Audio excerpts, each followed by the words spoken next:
What's up, everyone? Welcome back to another episode of the Traders Brawl podcast. My name is Adele. I am the host, Fitness with Financial Freedom, and today I have a special guest, Lewis Summerson. Lewis is a pro-natural bodybuilder, PT personal trainer, and online coach. Before we get into that, for those who are new, this podcast is about talking to entrepreneurs as well as freelancers, anyone in the industry who is providing value to themselves and to others, and learning about how they navigate the work-life balance, how they navigate their finances, and everything in between, like relationships and things like that. So today our topic is going to be about the finances of a bodybuilder, of a pro-natural bodybuilder. So over to you, Lewis. Introduce yourself. Yeah, thanks for having me on, mate. Appreciate it. Been looking forward to this one since we booked it in. Yeah. And happy to just share my story, try and give back to any listeners that are interested in anything that I do. And yeah, just try and help others, really. Give out good, solid information, advice, and thanks for coming on. We initially met at my building. Yeah, a long time ago, actually, that was, wasn't it? Yeah, you were training a client. Yeah. I took your Instagram, and then from then we communicated on Instagram. Yeah. And then I said, you know what? Why not have someone who's in this field for a long time, I'm guessing, and talk about it. You still have to manage your finances, so there's that twist that we can talk about. And so I said, yeah, bring him on. Yeah, bodybuilding is not cheap. It's very expensive, yeah. So that's the financial side of things is very important. 100%. Let's take it back a notch. So before you even got into bodybuilding and before you even got into Dubai, who was the Lewis Summerson back then? So I was actually a qualified plumber. That's what I did when I was sporty like yourself. When I growing up in school, sporty background, playing football for years. Wanted to be a professional footballer. Realised like in the UK the standard there is like crazy high.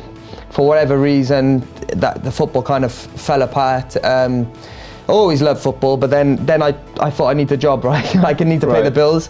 So my dad said, get a trade. Study a trade, everyone always needs plumber, construction, whatever. So that's what I did, become a plumber, qualified plumber, did that job for a long time, and then I did a bit of traveling, to try and keep the story short and sweet, but did a bit of traveling around, went to Thailand trip, then went to Australia for 2 years, continued to do plumbing out there. But I was always thinking about, I want to be involved in the fitness industry. I started training pretty much when I left school. So at age of 17, I started working out in my house, in my bedroom. My dad had like some dumbbells lying around and it was one flat bench. And I literally just started working out from them. That's when I first started training. Started building my own home gym pretty much. I just acquiring more and more weights, more and more machines. I had like a multi-gym in my bedroom, believe it or not, at one point. And then I was 21, went on holiday to Malta, actually trained in the gym when I was out there, and I realized, I was like, my mates were telling me, go to the gym, there's better machines, what are you doing? I built a relatively good physique at the time, what I thought was good physique back then, just from home training. And then when I joined that gym when I was on holiday, I was like, as soon as I get home, I'm selling my equipment, I'm going to the gym full time. And that's what I did. I got home, sold my home gym equipment, started working out, continued to go, but I was training for 3 or 4 years before I even entered the gym. Wow. So I built a decent physique at the time, and then so I was consistent with the training non-stop for forever, pretty much, up until I'm obviously at 30 years of old age now, so 13 years of training pretty much. Went traveling, did the whole Australia trip thing, so drinking a lot, partying, traveling, but I was working as a plumber out there because, believe it or not, the wages are actually pretty good in Australia as a plumber. Did you move to Australia for the job, or? No, I just went out there with a one-way ticket to Thailand, one-way ticket to Australia. And then, I was in construction. I was earning pretty good money. I mean, I was earning about $1,000 a week. Not bad. Yeah, doing plumbing, but I hated it. I couldn't stand it. I remember going to work every day. I had a decent boss. He was really nice, but the long hours and just being on a construction site, doing something like every day I'd finish work, couldn't wait to get to the gym. And I was like, I need to do something in this fitness industry. I didn't even know what bodybuilding was at that time. I was just kind of training like most people do, just to build a physique. They enjoy working out. And then I had this dream to just do something in the fitness industry, you know. Then I seen this guy that was posing in one of the gyms that I was training from out there, and I was thinking, I seen him one night, like it was like a Friday night, and he was in there posing, and I was like, what's he doing? Like, I was having a look. Then I thought, he must be a bodybuilder, and then I started on social media learning about like the actual competitive side of bodybuilding. Started following Nick Strength and Power. If you're into bodybuilding, you would know his channel on YouTube. He just posts everything to do with bodybuilding. And then I started having the feeling of, obviously I want to be a personal trainer. I want to work in the industry, so that's the natural route to go down, just to become, like, do your studies, become a trainer. And then as I got better and better and better, my knowledge just got better and better. I started thinking about one day maybe if I could compete. I wonder if I could compete in bodybuilding. But I had the dream in Australia, went back to the UK, studied, done my qualification, but I was still working as a plumber because you've got to pay your bills, obviously. Of course. And then I qualified. I already acquired a good amount of knowledge. I just kind of did the course because I needed to be able to work in the gym. That was the next step up. Course, yeah, the PT course. So the next step up was to transition to working in the gym. You need the qualification. So I did that. And then Dubai come up then, obviously. So it was around that time I was still being a plumber, but I was doing the night course for personal training. And then I fully said to myself, right, this is something I want to do. This is my passion. This is what I feel like my purpose. This is what I'm good at. I'm not good at plumbing, really. I was okay, but it wasn't like, I feel like if you're spending 8-9 hours a day of your life, you need to do something that inspires you, something that makes you want to wake up for and go and do every day, because it's most of your life, right? You're sleeping 8 hours, whatever, and then you go to work. So that's kind of the transition. And then my mate said to me, who is a PT in the UK, he said, why don't you move to Dubai, you know? And I was like, why is that? And he said, it's booming at the moment, you know, there's gyms everywhere, the fitness, it's like the new hub for fitness sort of thing, you know.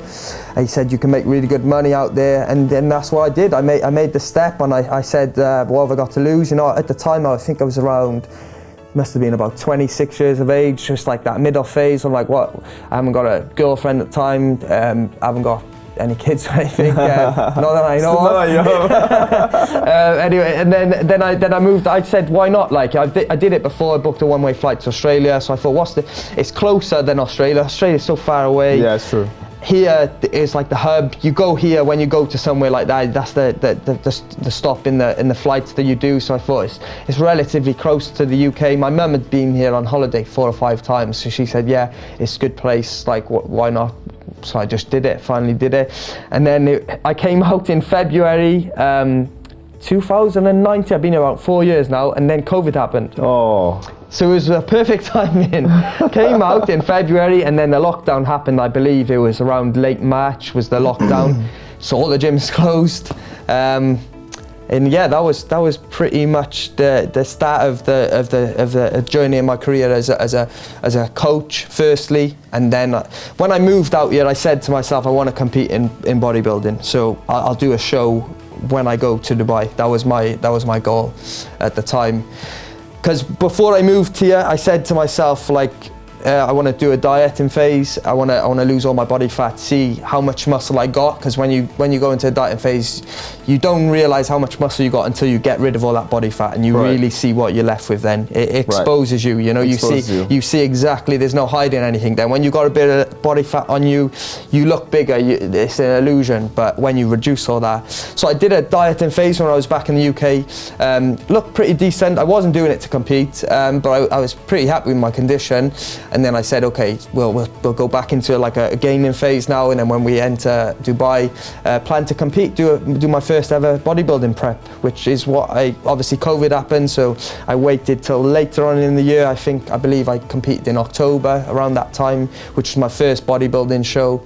It was actually untested event, so it was a steroid show. Most of the boys were competing. Yeah, it was untested, so everyone was on steroids, like you presume, you know. But I'm natural, never took anything. But I just did it to kind of see if it was something I would like to pursue. Right. and the whole preparation and could I handle it and what would I look like come the end of it.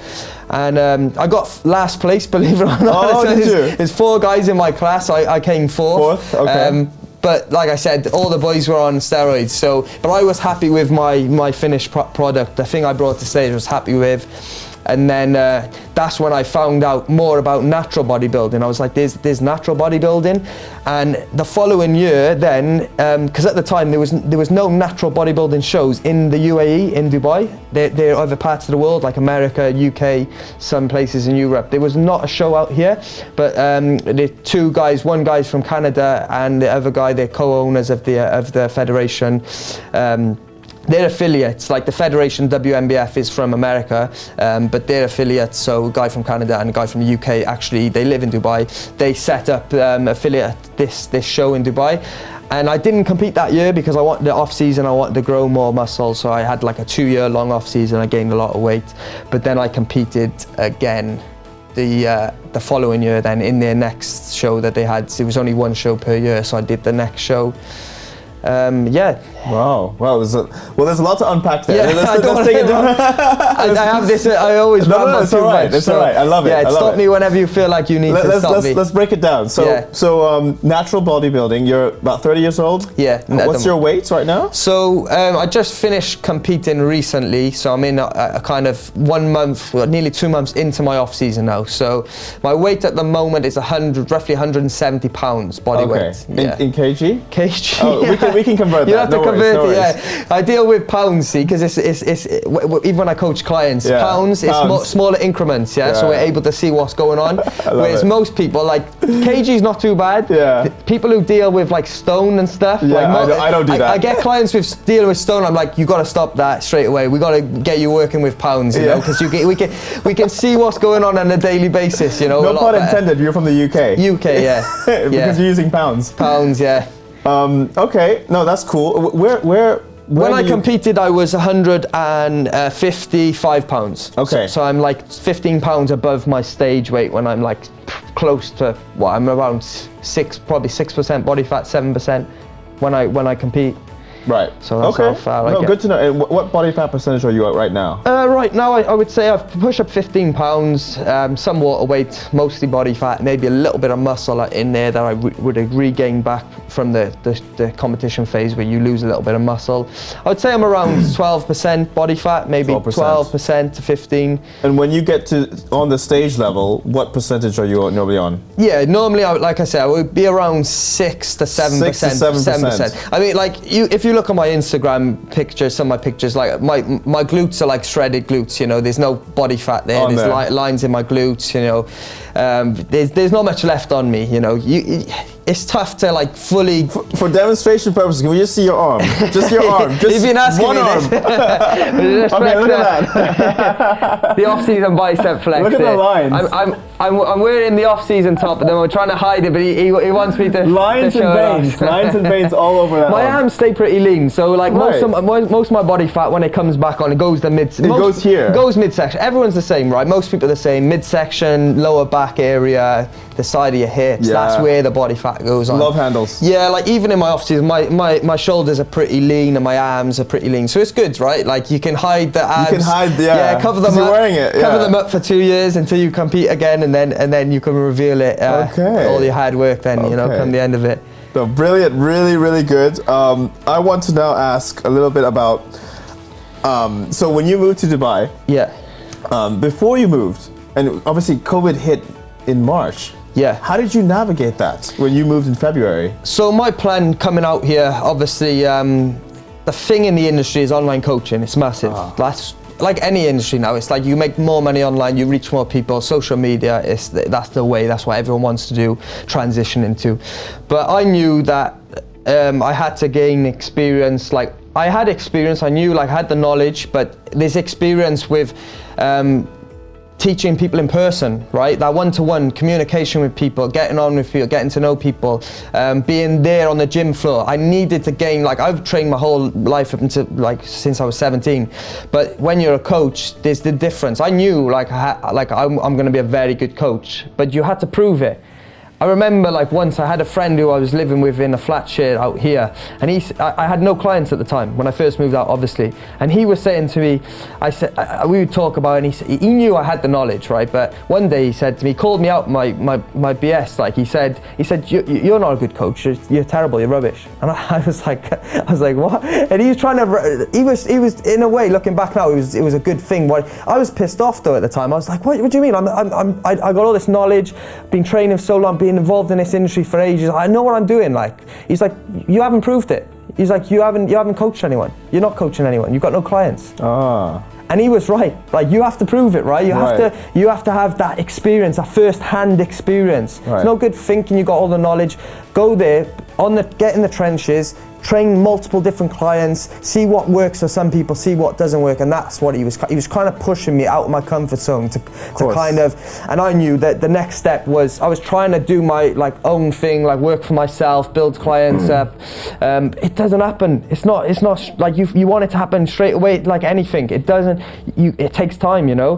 So I knew once the gyms had reopened, my next step was I need to get in a gym. I need to work full time for a gym, get a contract with someone, and just get the hours in on the gym floor and build up that experience with the clients. So that's what I did. I applied for a few different gyms. COVID was happening, so it was tough. Not many gyms were taken on at the time. So again, I think I waited around 6 months before I again got in the gym.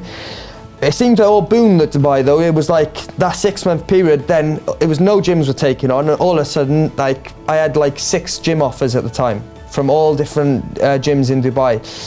Looked at the different locations and had a few interviews with some managers, and I chose a gym in Marina. It's Gold's Gym, but it's called U-Form. They just rebranded the name. It's the same company, and yeah, that was the start of my career, really, like where it took off. Like I said to you before off camera, like every member in that gym was given 2 free personal training sessions. So our manager, we had a job to speak to all the members and give them 2 free, even if they didn't sign up, you had to train them. That was part of our duties. That's nice. Once they sign a membership, that's what they get. So they would, even if they didn't want personal training, they would still take it. Is that still on? It's still on, yeah. Cool. So, yeah. Most gyms, most of the local gyms do that, to be fair, yeah. I mean, so I trained well over like 500 clients at the time at that gym. Built a really good experience firsthand, training multiple different clients, different goals. I have a question before you. Sorry to cut you off. Yeah, no, carry on. When and how did you secure your first client? Well, this is a funny story, because when I actually got given the opportunity to work in this gym, I said to my girlfriend at the time, I said, oh, it's going to be easy. Like, as soon as I get in there, like, I got personal training on the back of my t-shirt, right. Obviously a company t-shirt they give you. I get clients easy, and it wasn't as easy as that.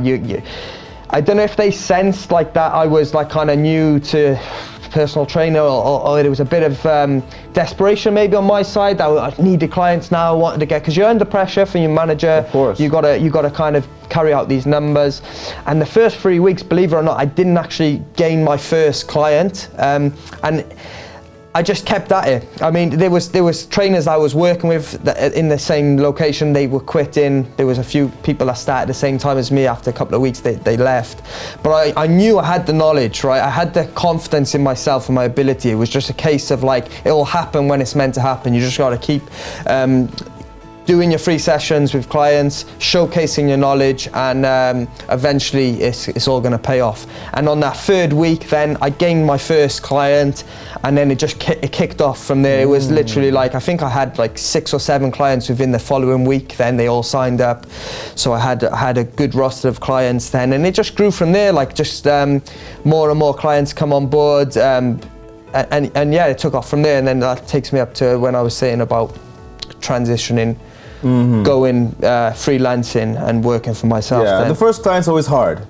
It's always hard to get that initial off the mark, you know. Yeah. Whether you've got the knowledge or not, it's a sales job, right? Yeah. Like anything. And it's kind of like, you know, once you get that first one, it does kind of just roll off then. As long as you've got the knowledge, as long as you're good at your job and good at what you do, I think people sense when you're trying to sell something to someone, you might come across as desperate, like, and that doesn't work. It doesn't work, no. People are gonna see straight through that. They're gonna be like, oh, maybe he doesn't know what he's talking about, maybe, you know. And you got to prove, you kind of got to prove that, but it comes with practice, right? Like anything, and even if you have the knowledge, you still have to showcase that over to the person, over to the client, and that takes time to do that, you know? Let's talk a little bit about social media's influence on bodybuilding, because we know that we scroll through our phones sometimes, we watch our idols, and we sometimes fantasize over that.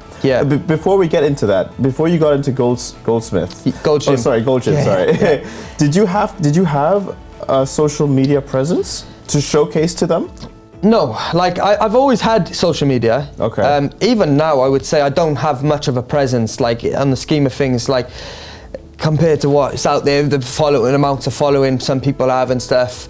I always had social media, but I wasn't really getting business from it. Like my business mostly, I've gained in person. In person. Right. When I joined that gym, that was what like kickstarted everything. And then it's just word of mouth. Like the clients will if you're good at what you do, you get results. They will refer you to their friends, family members, and your business grows from there. I've gained a few clients from online, but not before Goldsmith. No, not before working at the gym. No. And then I had a few clients from online. Like they'd followed me. People I kind of knew. They would message me when I was back, even in Cardiff. They would say, I want to start training. But it was on a smaller scale. You know, when I worked in the gym, and I built a good amount of clients up from there.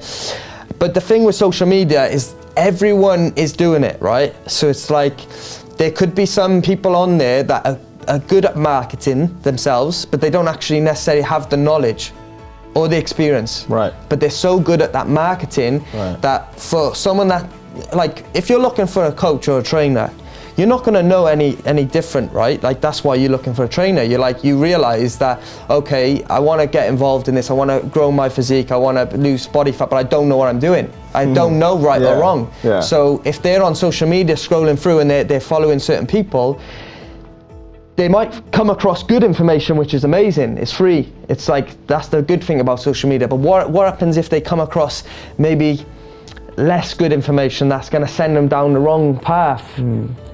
Because they don't know the difference. Right. And that's the problem with the industry. I mean, so that's the problem within every industry, I guess, but that's the downside, I would say, of social media nowadays, where it's just, you got to be very conscious and careful what information you're taking in, because if you're not like scanning everything and kind of questioning everything and making your own opinion and mind up on it and researching what the right information is, you could take in the wrong stuff. And especially in our industry, bodybuilding, physique development, if you listen to some wrong advice, it's dangerous, right? Like if as you know yourself, when you probably first started training in the gym, there's a guy bigger than you in there, you ask him questions and he tells you, I'm taking this anabolic, this steroid, if you take this, you're gonna gain results quickly, and then you don't know any difference. You want results fast, so you're gonna try it. Because you don't know any better. At that age as well, we're less, as you get older, you're more like, I guess, susceptible. You're older, so you're more experienced. You're more experienced, you're less susceptible to take anything, any but when information. You're younger, it's more vulnerable. It's like, give it to me now. Yeah. And you can do damage. You know, I've had some clients. They want me to coach them. They've come to me. They said, I'm 18. I don't want to start this cycle. I want to take this and that. Because I said, why do you want to do that? Like, and they've never even started working out before. I'm like, you just getting in the gym, doing things properly, the basic stuff, the nutrition side of things. Right. You're gonna get results at the beginning from that, because it's a new stimulus for your body. You don't need that stuff, but because they're watching what's online, maybe Sebum, like the other influencers that's online, but they're older, you know, they're 26, 27. You're 18, 19, you don't necessarily need that. But then they look at Sam Sulek, and like, he's 21. I want to be like him. That's what I was talking to you about before. Sam Sulek he's like the new face of the industry now. Everyone's talking about him. He's 21. He's built so much muscle. Like, what if they follow what he does? Maybe they're gonna gain the same. But that's the thing. That's where people go wrong. Every person is different, right? You can give one person a cycle, or one person 2,000 calories, and it's going to facilitate a certain response. Someone else is going to do the opposite or something different, you know? Just because he's doing that doesn't mean that you need to copy that and do that. His goals might be different to yours. He might be, I want to be the biggest guy in the world, I want to compete in bodybuilding. Also, he may have a different personal income because maybe his parents are rich. Maybe he didn't, I don't know his story. Yeah. But to afford that, it's expensive. It's expensive. Maybe he's doing, we're looking at Sam Sulek because he's gained so much weight in a short period of time, and obviously he's really, really big. He's built a massive amount of muscle. We're saying he's doing things like, people online, they trash about his diet and stuff. They say his diet's like horrible, like why is his health is terrible. We don't know what goes on behind the scenes. Like you said, maybe because he's built such a following and he's doing well for himself financially wise now, maybe he's got like extremely experienced doctors behind him. Maybe he's doing his blood work all the time. He's not stupid, right? Like, he's not gonna, I mean, he might be, I'm not sure, but we don't know that. But like you said, how can you copy this guy when you don't know what he's doing outside? We're seeing a snippet of what his life is. A facade, you can say, as well. Yeah, on social media is a facade. Yeah, he's posting hour-long videos, which is good, and that's why I think most people are following him, and it's very, like inciting for them to see that, because they are getting a real view of his life, but you're still only seeing an hour. And maybe he's acting I don't think he's acting, because he seems like he comes across as authentic and stuff. But you're still seeing an hour. You're not seeing what he's talking about outside of filming for YouTube and stuff, you know? Right. And I'm not against, like, I know people listening to this might feel like I'm against guys who are taking steroids and stuff. I'm not. I've contemplated taking steroids my whole life. Anyone who goes to the gym has to cross their mind, right? That if I can get there quicker, I'm gonna take that option. I'm gonna think about that option. Right.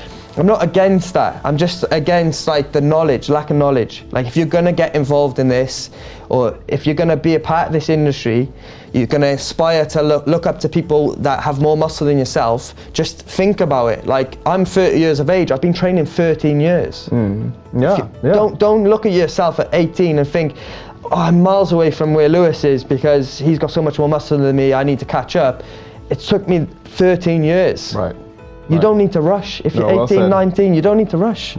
Just focus on the basics, relax, and I think take your time. That's the problem with Instagram and social media, because it pressures you, because you want to be this ideal other self that you see on the screen. You see people with all the money, all the cars, the boats, especially in Dubai. I mean, walking around this place, you just walk around Marina. If you're looking at your life and you're comparing yourself to others, you're going to be miserable, right? I live in KN Tower, like Marina, you know, like there's boats everywhere. Okay. I drive a scooter around Dubai. I drive a scooter as well. Electric scooter. If I start comparing, oh, look at this guy driving this nice boat and I'm on this, I'm going to be miserable. So you got to be very careful. Like everyone's in a different journey, you know. Everyone's in a different stage. It's not a race with other people. If you're doing this, it's a race against yourself. It's just, can you be better than you were yesterday? Correct. Well can you put the work in every day, consistent basis over the period of years? Then you're going to get the results. There's no quick fix to anything, right? There's no shortcuts. If you try and find, even if what comes quick is going to go quick. If you jump on a cycle, you should guarantee you're going to build muscle, but maybe your health's going to be messed up to a point where you need to come off that, and you're going to lose most of that gains that you made anyway. So the natural way, obviously, I'm gonna say as a natural bodybuilder, this is the better way to. It's not a better way. It's not about that. It's like healthier way. It's a sustainable way. Sustainable. If you follow bodybuilding, as we all do, I follow the assisted side of bodybuilding. Of course I do. I see these physiques and it's amazing. Like, how can someone pack on that much muscle in a human frame? It's crazy. But their industry and the assisted side of bodybuilding, the average age, I'm not sure what it is, the average age of retirement is let's put it this way, most guys, they ain't competing past the age of 40. Right? It's like usually that Phil, you talked about Phil Heath before. I think he retired, maybe he was like 35, 36, something like that. That's usually the age that they stop, right? 35, 36. I just did a show in America recently, competed, and the guy who finished 5th in my show, he was 54 years of age, still competing. He's been doing natural bodybuilding competing for I think 30 years. Wow. 55 years of age. I'm not surprised. In Dubai Muscle Show, I saw a 65-year-old do the same. Yeah. But it's Dubai Muscle Show. But he's obviously doing something smarter, like a more healthier version. He's not doing what I don't know what goes behind the scenes. He's not doing what Sam Sulek is doing, right? That's not. packed on that much size. The guy's like 250, 60 pounds, I think. Yeah, okay. He's like that sort of, like Phil Heath and these boys who compete on the Olympia stage. Yes, they're shredded too, but they're like 270 pounds, 280 pounds shredded. Yeah. Okay, he's maybe less conditioned, but he's around that weight, I think. Still, no. Sam Sulek at 21 years of age, he's something like 230, 240 pounds, maybe something like that. It's not healthy, right? Yeah. It cannot be healthy. It's not what we're meant to be weighing. No. Natural, like a person, like it's not, you know? So that's the side of the industry that you've got to be careful. Follow Sam, you might learn some stuff from him, but just understand that these boys are taking drugs. And not just boys, girls too. Girls as well. You noticed that in the voice. Girls happen, they lose their cycle. The girls who, even in the natural bodybuilding scene, right? The girls that compete. I don't follow women bodybuilding as much, but I am aware of it. There's a few I do follow and I listen to. But I know that when they compete, because for males, we can get down lower body fat wise and it doesn't affect us. But females, naturally their levels need to be higher because they have to reproduce and stuff, right? Yeah. So when they go low body fat, it messes up things. It messes everyone up when you're low body fat. The reproductive system is way different. And even, seasonal, they have different cycles during the season of the year. Yeah. So if you combine that with steroids, how much is that going to mess with your season and your menstruation system? A guy is going to have naturally higher testosterone levels, right? Yeah. So we're able, we got everything working in sync. We're able to manage that better. Yeah. So you give a female more testosterone.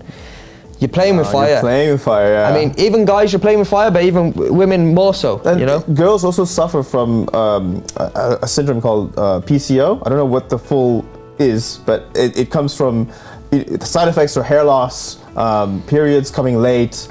Changing a voice, like you said. Voice. Yeah. PCO is also affected by foods that they eat, because lots of the chicken is pumped with carcinogens to make it look bigger. It's not their fault that, they didn't know, but they bought it and they ate it and then it affects their system. Now, you have that already and you're taking steroids, that's gonna mess it up even more. Yeah, but it's like their goal, that person, maybe their goal in life is I just want to be the best bodybuilder, I want to build as much muscle, I want to compete on the Olympia stage. Yeah. And everyone who's got half a brain knows that if that's your goal, you have to take stuff. Yeah. Like the assisted side of bodybuilding, you have to do what it takes. Everyone else is doing it, so you have to do it. So you have to get on it, yeah. But I just want to, if there is any youngsters watching this, just really think about your decision. Don't just think about your life. Think about your life, longevity. Don't just jump on stuff, because really think, is this what you want to do? Yeah. Because when you hit 35, 40, are you going to still be the same healthy person? That's what I'm saying. Whereas if you stay natural and you do the natural route of it, you're going to be a lot more healthy. You're going to be able to do it for a lot longer period of time. You're going to be able to live longer. Your quality of life's going to be better. You just really have to think about, and you can still build a decent physique. Like I'm not saying like I look anything like an assisted bodybuilder, because I don't. Like they are 20 pounds more muscle than me, even more than that. But you can still build a relatively decent physique, but it's just going to take you a bit longer time. Well said.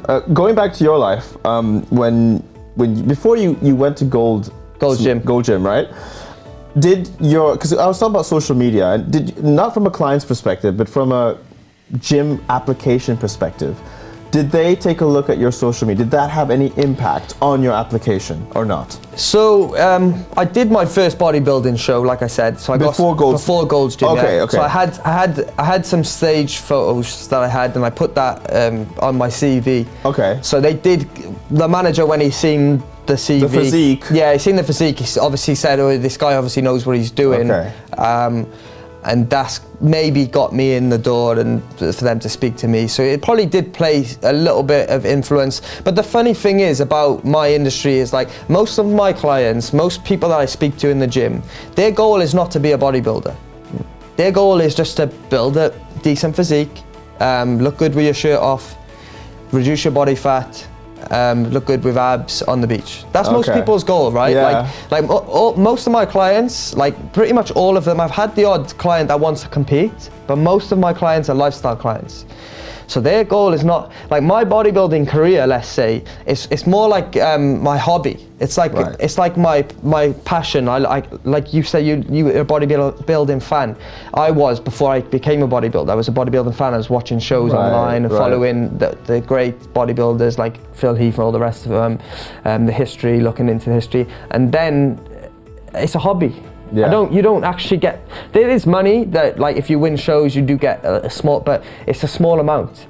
The money really comes from sponsorships and building your business online, social media, your coaching business. That's where you get the finances from, the sponsorships. It's not actually from competing. And even on the Olympia stage, right, the guys who are assisted, obviously they're spending even more money in this. They got to eat more food. They're on the assisted side, so they got blood work, they got the drug side of it. They need even more money than I do.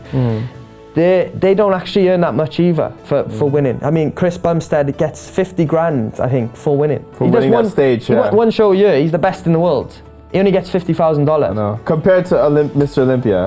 The Mr. Olympia gets a hefty amount more, 500 grand I think they get. $500,000. Yeah, $500,000, but then they're bigger. Chris Bumstead is £230. The guys who are on the Olympia stage are 300. So they got to take more drugs, more food. More health risks. And they're impacting their health. More health risks. That's part of the reason why Chris Bumstead hasn't gone to Open and he stayed in Classic. Which is good. He's healthier. And that's why Classic is seen as the more aspiring, because most people, it's more obtainable. Like 300-pound bodybuilding is like, that's not normal. But a 220-pound guy, okay, maybe that's a little bit. Maybe drugs in moderation. Yeah. Like you can get to 200 pounds maybe, you're not going to look like Chris Bumstead, but you can get closer to that and it's not going to affect you as much.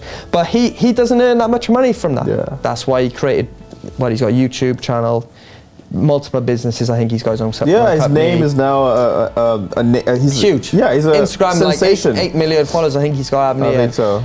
He's multiple and now he's got his own. He had his own supplements, everything. Yeah, that's where he makes the money, not from competing. This nicely leads me to my next question because you mentioned money. Yeah. Let's talk about the self-sponsorship that you've amassed for yourself. Yeah. What's it like to be self-sponsored as a PT online coach? What's that like? Not good. I wish I had a sponsorship, you know? I mean, it's hard, it's tough. Yeah. Like, I don't think people realize when they look at bodybuilding how much it actually does cost. Right. Like I don't have a sponsorship. I make all my money, my funds from my online coaching company and my PT one-to-one services, you know? That's where I get my finances from. So I fund everything, you know? I have to live off that, I have to pay my bills, food, supplements, and then when it comes to competing, I mean, luckily in Dubai, there's one show a year, so I don't need to travel for that show. But then but then you still have to pay for, so all that aside, the food, everything that I mentioned, gym memberships, all the rest of it, you got to pay for registration for the federation. So you got to, every year, you got to pay, if you want to compete, you pay for registration. How much does that cost? It's like $250, I think, off the top of my head. And that's just one federation. If you want to compete in another federation, there's other natural federations out there.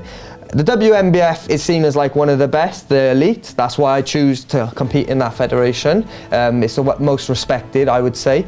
There is one other federation that's quite big as well, but that is where the best athletes kind of, in my opinion, go to. And I think most other natural bodybuilders and people out there would say the same.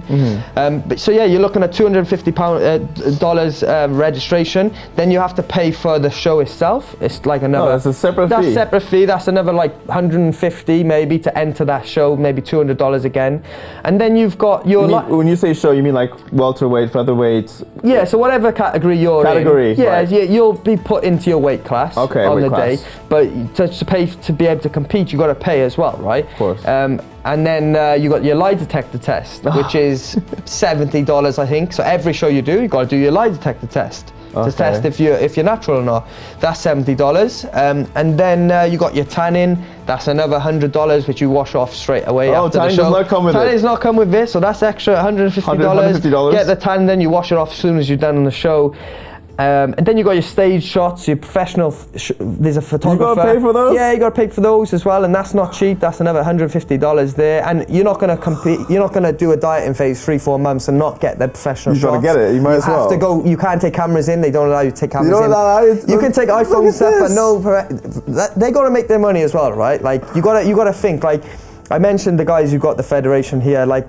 They have to make some money because they're spending all this time and effort into promoting this show and all the rest of it. They must have to pay the owner of the federation some money to carry out this affiliate show as well. It's not cheap, so they got to buy a venue. They got to pay for the production and stuff. So they got to make some money, which it's a business as well, right? But you don't really, and they got prize money as well. So when I turned pro, obviously, as an amateur, you don't get money for competing, for winning shows and stuff. But when you're a professional, you do. You do. So their show is actually, I think it's the biggest, highest paid show in all the affiliate shows in the world. So the federation come from America. They have shows everywhere in Australia, New Zealand, Dubai, UK, all around the world, right? Ukraine, everywhere. The Dubai show, the pro show that they have, is the highest paid show in their whole federation. So they have one show at the end of the year, Worlds, which is what I competed in. It's like the Olympia of natural bodybuilding. And I think their prize money was slightly under what Dubai. What's the prize money for Dubai? I think it was, off the top of my head, or the WM. Yeah, WMBF in Dubai. I think they give out 20,000 dirhams for first place prize, which is not bad for a natural bodybuilding show. It's about $4,000, I think, isn't it? And then they got second place. I think it was 15,000 dirhams, 10,000 for third place. I mean, the standard of that show is crazy. Like, you got guys coming from, the guy who won come from Spain, so they were traveling into the show. But it's growing. They're growing the federation. More and more athletes are competing each year, which obviously brings in them more money so they can reinvest it back in the federation. The prize money goes up. And it just grows natural bodybuilding. I mean, that's kind of why I like talking about natural bodybuilding, because it is the healthier route to bodybuilding. And I believe like more and more people need to talk about it. I don't like to say, oh, I'm a natural bodybuilder, follow me, this is the right way, you know, like I hate guys who take steroids, and that's not the angle I'm coming from. I'm just saying, listen, there's another option. If you're 18, 19-year-old kid, there is another route that you can build a good physique. You can look good on the beach and be healthier and live longer. Right. No, and I agree with that. Going back to the finances, in addition to all those costs you mentioned, of competing, traveling then, right? Okay, let's minus that. Let's go back into the basics of nutrition. Yeah. So on average, just for the audience, how much does it normally cost to stay to buy the foods that you need to sustain yourself? Protein synthesis occurs up to 5 times a day, which basically means we got 5 opportunities to build muscle on every given day, right? So in order to do that, we need to split our meals equally between 4 or 5 meals. Sometimes you can go up to 6 meals, but you want to be around about 4 or 5 meals a day. And you need the protein serving in each of their meals. Okay. But you don't just have protein, right? We need protein, carbs, and fats. Yes. Like you need a balance. Fats. Yeah, you need a balance. But protein is like the higher increment that we need to focus on, because that's the building blocks for building muscle. So 4 or 5 meals a day, every day, forever, pretty much. Okay. You know? Okay. That's pretty much it. So how much is each meal, roughly? I mean, do you cook your meals or do you buy? I buy some meals and I cook some meals. When I'm on a prep phase, I don't ever buy outside. So there's no meals, because you don't know how they cook it, you don't know what they stick with it. There's hidden calories to everything, right? True. So you got to be careful. And usually the food you eat outside, they want it to taste good, right? So they're of course, it's a business. It's money. They're gonna want you to come back. So they're gonna pack you with more calories, more fats, maybe. 100%. And, you know. So when I'm on prep, I cook all my food. And then when I'm in like an off-season setting, like I am now, I usually have like 4 meals a day where I've cooked myself, and then I'll maybe have a cheat meal or I'll eat out. It depends like how lazy I am, basically. If I've got meals prepared, which is most of the time, if I've missed, I haven't got a meal prepared today, I'll go to the gym and I'll order like a meal there, like a cleaner sort of meal, but then I'll have cheat meals. But obviously cheat meals are going to be more expensive as well. Because you're eating out. And it adds up. I mean, you're doing that, you don't just do that when you're competing, you know, that's in the off season, that's every day. That's the thing about bodybuilding. As you know, you've trained yourself. It's non-stop. It's non-stop, it's lifestyle. You gotta change your lifestyle. You gotta get your sleep in every day. That's important. You gotta make sure your sleep quality is good. You're getting the hours in. Your training is good. Your nutrition's on point.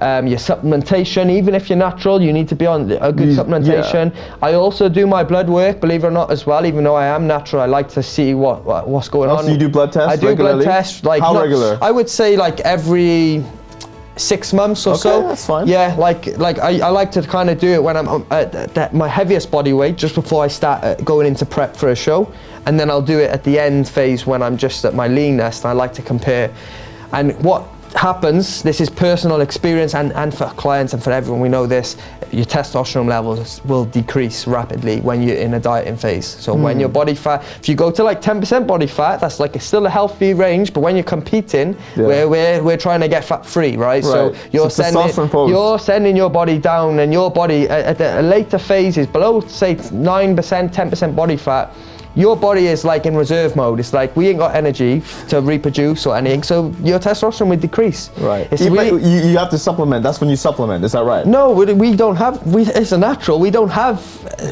I mean, there is like testosterone boosters. There is natural testosterone boosters out there, and I'm skeptical whether they actually work or do anything. I have taken them in the past.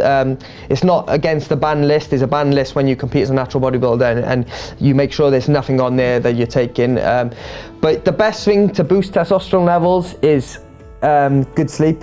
I know it sounds like simple, but it is. Yeah. Good sex. Sleep, and that. And then good nutrition. You know, making sure you're sufficient in, like you said, good fats. Good carbs, good clean nutritious foods, and your body fat is not too high and also not too low. Okay. There's a range with that where we need to stay in. This leads me to my next question now. So getting to the more technical. Yeah. So for the audience also, and for myself even, do you allocate a budget for off-plan and meal prep? Do you allocate? What's that budget like? Just for food? I wouldn't say a budget. I mean, when you commit to bodybuilding, you do whatever it takes, right? Like within reason. Like if I commit to competing abroad and I say I want to do this show in America, whatever the cost. If the flight to America is like £1,000 plus the accommodation, I do it. I make it happen because I committed. So if I commit to preparation, like if I commit to the lifestyle, if you want to build muscle, and you really want that to be a goal, you have to facilitate that. Your lifestyle has to accommodate that. You know, you have to be eating them 5 meals a day, whatever the cost. Right, so that's 35 meals a week. But you can do it cheaper, right? Like if you eat all the meals out, it's gonna be expensive, it's gonna rack up. Of course. But if you, for instance, like most of my food, my meals, like 3 meals a day, a chicken breast and then some sort of carbohydrate. What ones do you normally have? So I'll get you want clean chicken, not like thighs or rosette chicken. You want chicken breast. So it'll be like a case of it in Carrefour, the shop out here. You can get 2 kg chicken breast for 45 dirhams. Okay, yeah. And that roughly is going to last me maybe 3 days, maybe. Yeah. So I'll have 3 meals of chicken each day. What do you normally have for carbs? So my carbohydrates usually are oats, rice cakes, fruit, bananas, some bread sometimes. Bread, yeah. Yeah, okay. Bread sometimes. Cereal sometimes in our off-season setting. Obviously not in a contest prep. Cereal. We're keeping it tight on that. But yeah, oats are okay for. Oats are in a contest prep. Oats are in a contest prep. Rice cakes in contest prep. Rice? Do you have rice? Rice as well. But I'm not a big fan of that. Like, there's a thing with the bodybuilders like chicken, broccoli, and rice. Everyone has it. It's like the body. Nowadays it's changed. Like we've realized from the science and stuff, like you don't have to make your diet as boring as that. Like rice, carbohydrate is carbohydrate within reason. Like like you can't do if it fits your macros approach and go to KFC and hit your macros, and the nutrition side of that is and it's going to be packed with too much fats and stuff, you know. But you can like there's no reason why you can't diet on rice cakes.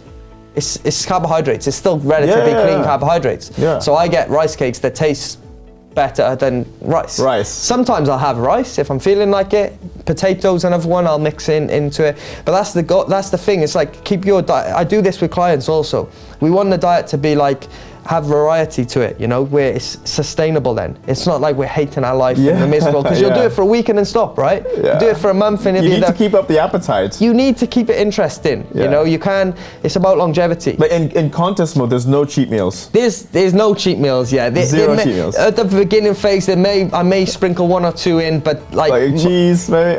No, I'll have like a burger, chips or something, but then after usually like the 12-week out point from a competition, there's no cheat meals then. No cheat meals. So chicken, broccoli, rice? We'll do like higher, so we'll do what's called carb cycling.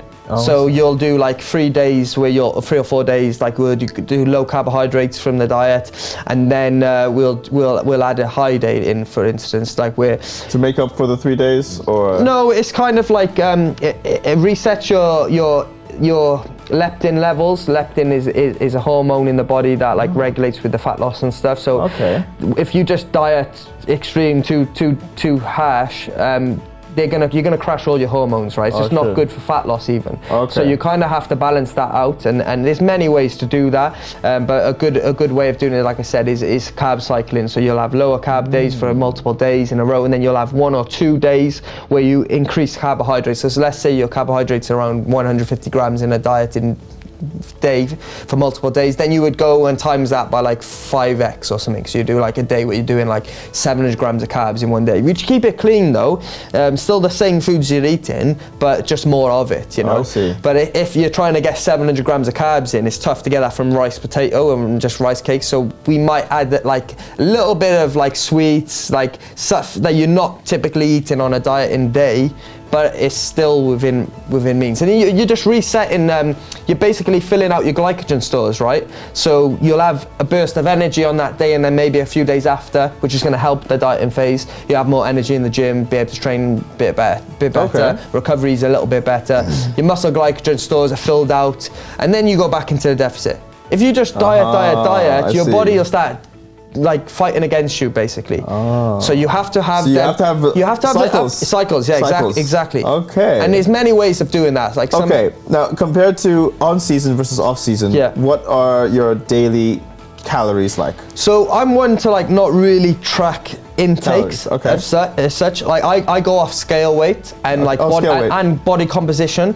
So I know what, I've been doing this so long now, I know roughly what I'm eating, so I can tell you kind of what the calories are, and roughly around about the calories I'm eating. What's that? So in a dieting phase, I'll go anywhere from like on a low day down to like 1,400 calories. 1,400 calories. Like there'll be multiple days, especially near the end phases. And this is when you're trying to lean and... Yeah, for competition. Like towards the end, towards the end it goes really low, like 1,400 calories. And you have to understand, like that is with an hour and 15 hour and 30 minutes training session, plus 10,000 steps, maybe higher, plus like 45 minutes cardio if my day. There's a lot of cardio. So that's all in one day, plus only you're eating 1,000. So do you feel starved? Yeah, of course, yeah. Oh. Yeah, it's tough. It's tough. All right, you're basically slowly killing your body in them phases. To make you. You're thinking about food 24/7. Yeah. Like you'll eat a meal and straight after meal, you're like, I can eat that times 5. Like I'm still hungry. Like. Oh my god. And that's pretty much after every meal. Oh.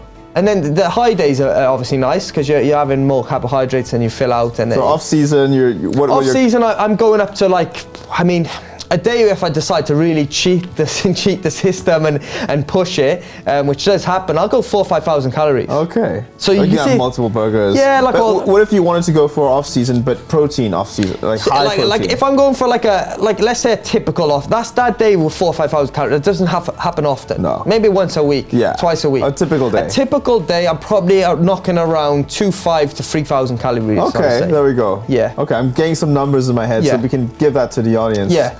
But it's all going to be relative to the individual. Yeah, that's what I say. Like when a client comes on board, they say, "What calories should I be eating?" I can give you rough estimates, which are going to be close enough. But it all depends on your lifestyle. Yeah. How active are you? And your weight, your height, your body fat percentage at the time, how active you are, how your body takes in nutrients. How your digestive system, how healthy you are, your metabolism. Everyone's metabolism is going to be different. But I can give you rough estimated. estimates Right. on like I'll work out like based on what the body composition of a client is, based on, I'll ask them questions, obviously the activity levels, and then I'll give them a rough estimate. I'll say, like, for instance, like, all right, we're going to start you on 2,000 calories, and they're going to go, well, in that really low? I'm like, we don't know. Let's find out. So you start them on 2,000 calories, maybe keep that for a week, see, get them to track the scale weight every day, and then see what changes are being made. If their goal is fat loss and they've lost 4 pounds in a week, okay, and they're starving hungry, oh, there's too much of a deficit. Okay, we'll put you up to 2,250. All right. And then maybe they're 1 pound in the deficit week. Happy days, that's good. The thing is, for me, it's a challenge because I cook my meals. Yeah. I don't measure how much rice, how many grams. I don't do it. I just I just eat as much until I'm full. Yeah. So I eat rice, I have my chicken. You're guessing. I'm guessing. Every day's probably different, right? Yeah. And that's a problem. that's where if you've got a specific goal, you need that little bit of structure where you're able to kind of monitor things better. And I say this to like a client who starts off with me, and they're like, I know, I can see in their head, they're like thinking, oh, have I got to track my food every day, every meal for the rest of my life? Yeah. And I step in this straight away. I say, listen, we don't have to track every day, but at the beginning phase, we need to track every day. Right. We might track the 200 grams of chicken breast for the week. Once you work out roughly what 200 grams of chicken breast is, you're not competing, right? You just want to be in shape, you want to build muscle, lose some body fat. You don't have to be super strict like a bodybuilder, but we got to be close enough, right? We got to be 80% there. Yeah. So once you work out 200 grams and you weighed out 200 grams of chicken breast, and you do that for a week, you roughly know, you look at a plate. If a client sends me a photo of their meal, I can roughly work out what calories are in it by looking at it. Obviously, we've got oils and stuff like that where you're not able to see. You can't, yeah. But if it was no oil cooked in, I could say, oh, that looks about 200 grams of rice. Put it into my fitness pal, tell you exactly then, what's in it. Roughly speaking, do you spend 1,000 pounds on food a month? I've never really worked it out. I try not to work it out, to be honest. You don't want to know. I don't want to know the damage, but I mean, supplements plus the food.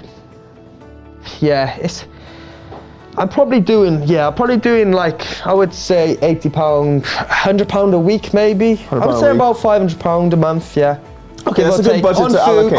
On food alone. Yeah, then the supplements, the gym memberships. So supplements separately. That's going to cost more. Yeah. When it comes to supplements, I like to, if in an off-season setting you're having a lot of food coming in, so you're not going to be probably nutrient deficient, right? You've got so much nutrients coming in.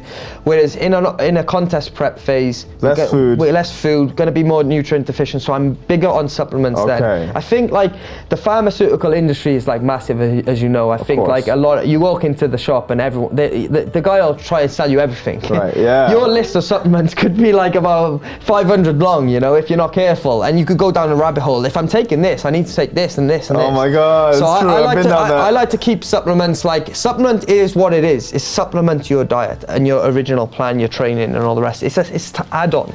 It's not the main thing. Yeah, agreed. So what's on your supplements? On my supplements, like now, currently at the moment, it's just kind of like whey protein pre-workout at the moment. Okay, pre-workout. I use pre-workout. Whey protein and pre-workout. Those two only. I'll have creatine and L-glutamine as well, and then maybe a fish oil. Like a fish oil, because I don't have a lot of omega-3, so I don't have a lot of fish. I don't like fish, so I hate fish. Yeah, so I'll supplement with omega-3 tablets. When you have do you swallow or do you Yeah, just swallow it. No, just swallow it. Yeah. Yeah, get it down quick. But do you not take what's I gonna say? So L-glutamine, you said. Yeah, L-glutamine, creatine. That's like a staple. Yeah, even in off season, I'll take that. L-glutamine. BCAA. So EAAs are a better version of BCAAs. Yeah, because BCAAs got like 3 amino acids in it. I think 3 amino acids. Where EAAs is all the essential amino acids. It's like 9, I think, I believe, off the top of my head. EAAs is the newer product that's come out in recent years, and that is a more beneficial supplement than the BCAAs. Oh, cool. Because it has 8 or 9, like I said, essential. It has all the essential amino acids. Okay. The BCAAs only got like leucine, and I think there's like 3.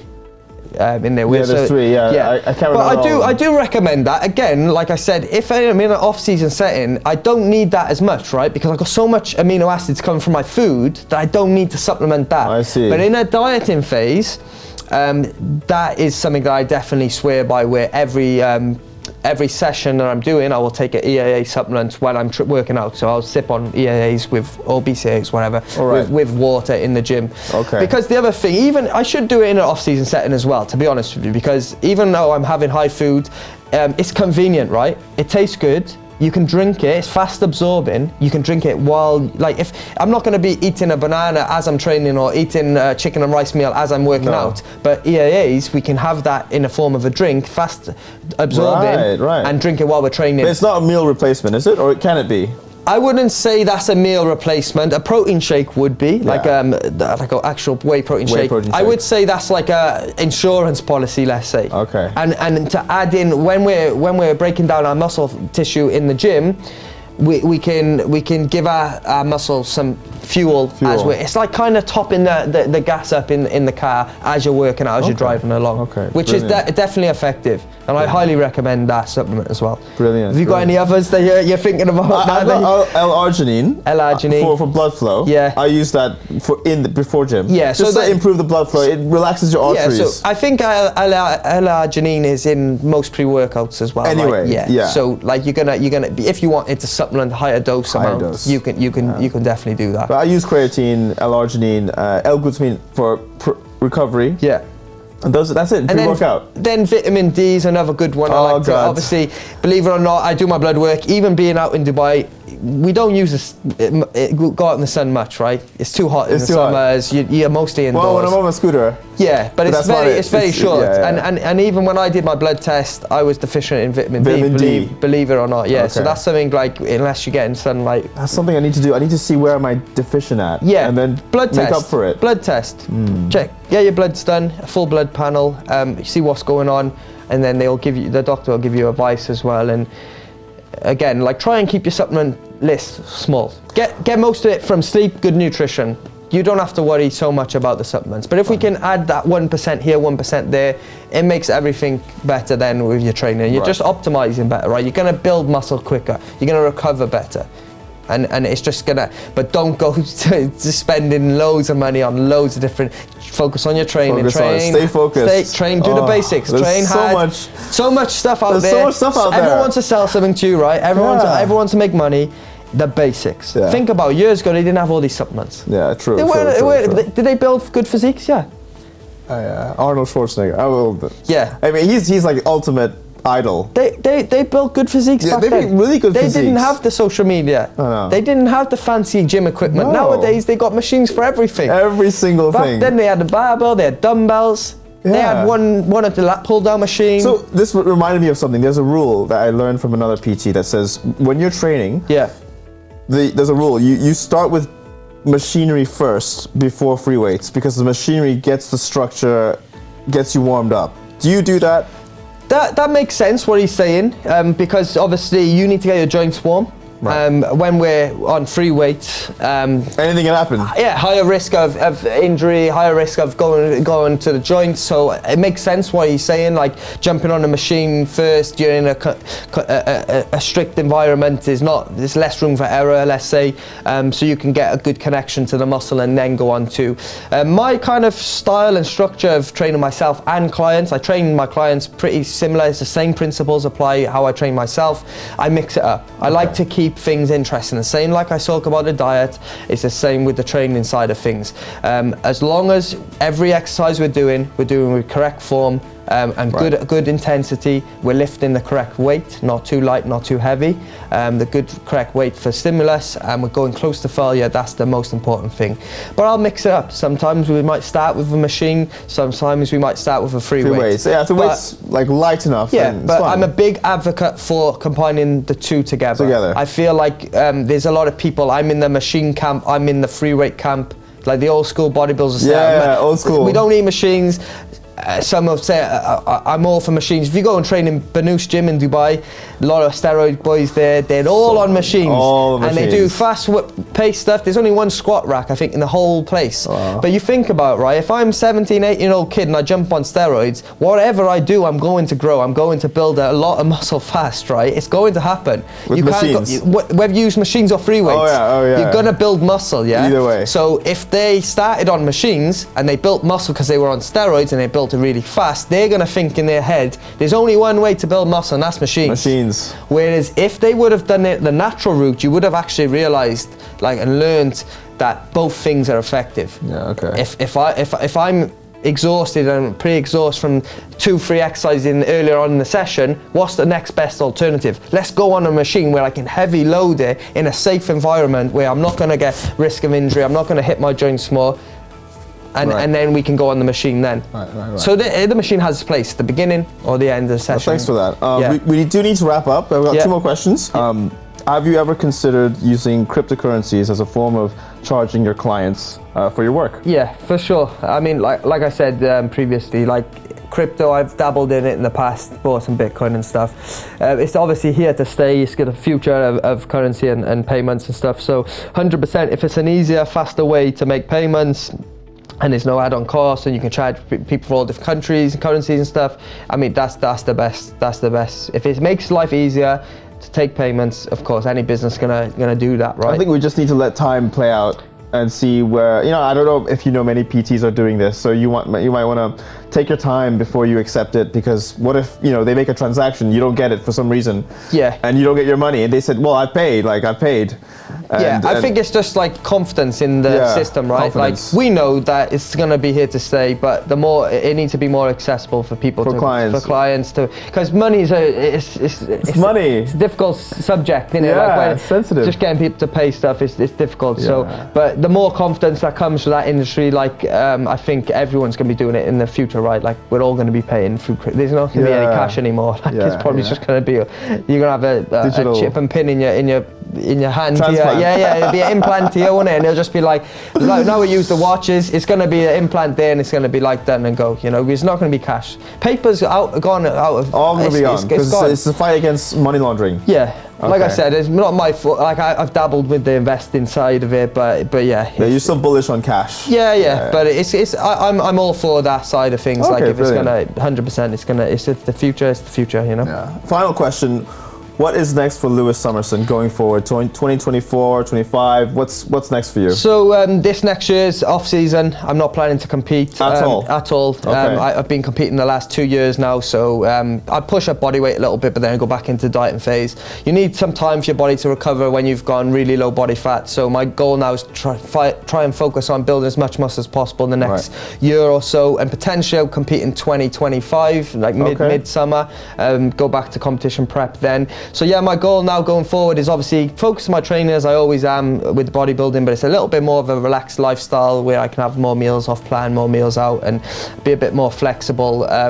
And then continue to grow my coaching business, both online and personal training, Dubai one-to-one, just continue to grow that. And then also social media, I want to definitely, like I'm doing today, share my story a bit more, share my knowledge, and try and help others, right? Like I get people coming up to me, 18-year-old kids and stuff, they're asking me questions, and I'm all for it. Like, I will always stop and speak to people, whether it's in person or online, try and give back, Like, when I was 18, there was less online then. Social media wasn't a massive thing. There was YouTube. There was no Instagram at the beginning, but there was YouTube, and there was less out there, less information. So I feel like the information is great now. It's so much out there, but we need to be directing people in the right way. Like, there's so much saturation as well. Gotta be careful. Like, so people are making money. They don't care if you sign up to their plan and make any results. They don't care. You're just a number to them. But I like to feel myself is a bit different to that. I do care about my clients. I care about results. I care about doing a good job. I'm authentic in everything I say. If I don't know the answers to something, I'll tell my clients. Sometimes I'll say, let me get back to you on that, and I'll do a bit of research, a bit of digging, because that's the thing. You have a mindset for growth, right? If you feel like you're the best ever and you've made it, like, you're not gonna continue to grow. Then you're just it's a bad mindset. So whatever you're doing, always try to improve, try to learn and just grow, right? Like, that's what we're doing. I love that so much. As a person. And for the audience, if they want to be able to reach out to you, what's the best way they can reach? Have you got a website or? So Instagram is my main. I am on YouTube as well. My name, Lewis Summerson. I don't post as much on there, but best way to reach out to me is Instagram. Summers.93 is my personal page where I post my bodybuilding stuff. And then I've got Summerfit Direct is my coaching Instagram. So reach out to me on there if there's any questions, and I'll help you with that. Brilliant. Thank you so much, Lewis. Thanks, mate. Enjoyed the chat today. I really appreciate such an insightful interview. Yeah, thanks for having me on. It's been really good. Absolutely. I learned so much today. I hope the audience as well who are watching this live learned as well. We hope you found this insightful. I certainly did. I think the biggest highlight for me was the money side of things, because I think behind the scenes of a bodybuilder, there's a lot of, you know, fantasy. Yeah. On social media. You don't see the hard times and and how much the cost of things. I don't see 13 years behind this body. Yeah, I just see maybe he goes to 6 months. Yeah. What's he got that I don't? Yeah. So it's good to have that insight that is more to it than just starting a program for 6 months. 100%. And that's what I like to do with my clients. I like to teach them stuff they can take with them forever. It's not a case of give them a plan, see you later. Or after 3 months, see you later. No. Teach them this stuff. This is patience. Teach them stuff that they can take with their whole lifting career, and then they can help others maybe in a few years' time. Then they can learn what they've learned and help others, and then we can all just continue to grow, you know. 100%. But you have to, like you said, patience is the biggest thing when it comes to building muscle, because it's a long process, it's a long journey, you know. We've got to have that. Stick it in. Try and stay in the game. You know, try and be in there for the long run. For the long run. And that's longevity. That's the healthier way of doing things. Keep going. Stay consistent. That's it. It's just keep turning up every day. Keep putting in the work, and you'll get there. You know. 100%. Take a progress photo. Look back a year later, and I'm sure you'll be impressed. Lewis, I really appreciate your time. Yeah, definitely, mate. It's been really good. Thank you so much for watching once again. This is Traders Brawl, and keep following our page. We try to have a guest every week. New insights, new guests with different knowledge, so there's always something to learn from.